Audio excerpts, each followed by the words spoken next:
कोपरगाव तालुक्यात माहेगाव देशमुख येथे वन विभागातून अवैध वाळू उपशाला पुन्हा सुरुवात, तसेच तक्रारदाराला जीवेठार मारण्याच्या धमक्या। कोपरगाव तालुक्यामध्ये माहेगाव देशमुख तसेच परिसरामध्ये अवैध वाळू उपसा अतिशय जोरात चालू आहे आणि यामध्ये महसूल पथक तसेच महसूल अधिकारी प्रामाणिकपणे काम करू पाहत आहेत। मागील काही दिवसात वरिष्ठ महसूल तसेच वरिष्ठ जबाबदार महसूल पोलीस अधिकाऱ्यांच्या आदेशाने तहसीलदार महेशजी सावंत यांनी माहेगाव देशमुख वन विभागातून चालणारे अवैध वाळूसाठी फरंड्या जप्त करत बहुतांश कारवाया केल्या, परंतु अवैध वाळू चोरी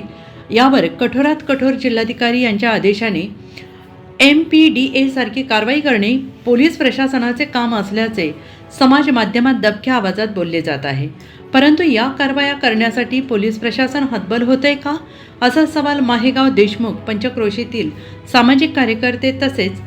शेतकरी प्रामाणिक महसूल अधिकारी हे देखील करत आहेत। माहेगाव देशमुख आणि पंचक्रोशीमध्ये महसूल अधिकारी कारवाया तर करत आहे,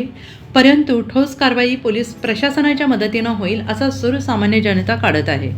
तसेच या वाळू तस्करांच्या विरोधामुळे स्थानिक शेतकरी सामाजिक कार्यकर्ते गावातील प्रतिष्ठित हे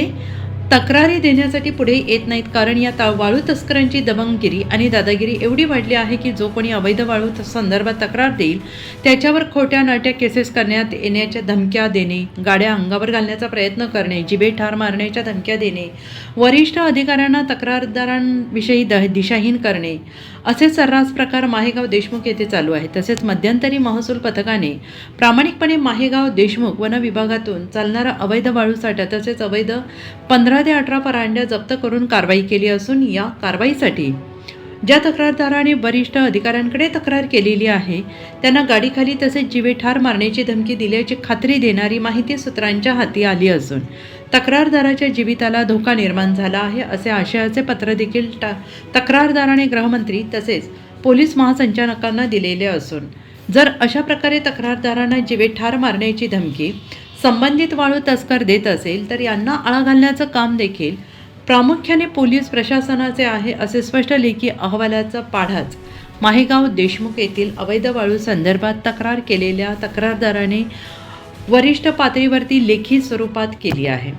आणि म्हणून माहेगाव देशमुख वन विभागातून आणि त्या परिसरातून चालू असलेले अवैध वाळूसाठी तात्काळ बंद करून हे अवैध वाळू तस्करी करणारे आणि मानवी जीविताला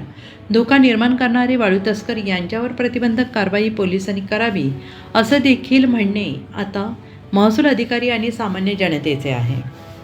महाराष्ट्र वार्ता 24/7 न्यूज कोपरगाव।